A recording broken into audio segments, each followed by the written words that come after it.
Mentoring is a buzzword these days. It's popular in corporate culture, it's in a lot of business books, and as with many current fads for us, those who discover it would like to pretend they invented it. That no one really thought of mentoring in generations past, but the truth is it's been around a long time. One of the most famous mentoring stories in history is the relationship between the Old Testament prophet Elijah and his pupil Elisha. Now, these two prophets' names are so similar that sometimes it's difficult to distinguish between them in the spoken story. So first there's Elijah. We talked about him last week. Elijah was among the most remarkable prophets Israel had ever known. He had called down fire from heaven and defeated 450 prophets of Baal. He performed miracles. He even raised someone from the dead. And he heard the still, small voice of God. Even such a great prophet knew that he wouldn't live forever.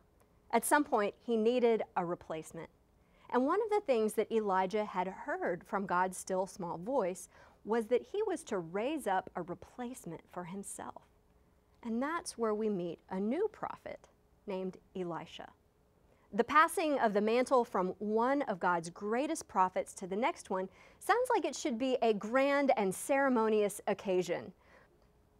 But actually, the story of how Elijah came to be called Elisha's mentor is a quite unceremonious one. It's found in 1 Kings chapter 19, beginning with verse 19. Hear these words. So Elijah went from there and found Elisha, son of Shaphat. He was plowing with 12 yoke of oxen, and he himself was driving the 12th pair. Elijah went up to him and threw his cloak around him. Elisha then left his oxen and ran after Elijah. Let me kiss my father and mother goodbye, he said, and then I will come with you. Go back, Elijah replied. What have I done to you? So Elisha left him and went back. He took the yoke of oxen and slaughtered them. He burned the plowing equipment to cook the meat, and he gave it to the people, and they ate. Then he set out to follow Elijah and became his servant. Isn't that great? I mean, Elijah walked up to him, and without a word, he took his mantle, and he threw it over Elisha's shoulders, and he turned and walked away. It seems that Elijah was just done with it, right? Like, it's someone else's turn to lead now. I am out of here.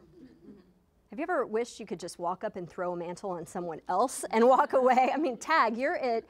Let someone else deal with all this from now on. But Elisha, he was no fool. He knew that if he was going to be a great prophet like Elijah, he was going to need some instruction. He needed to follow Elijah and to learn from him.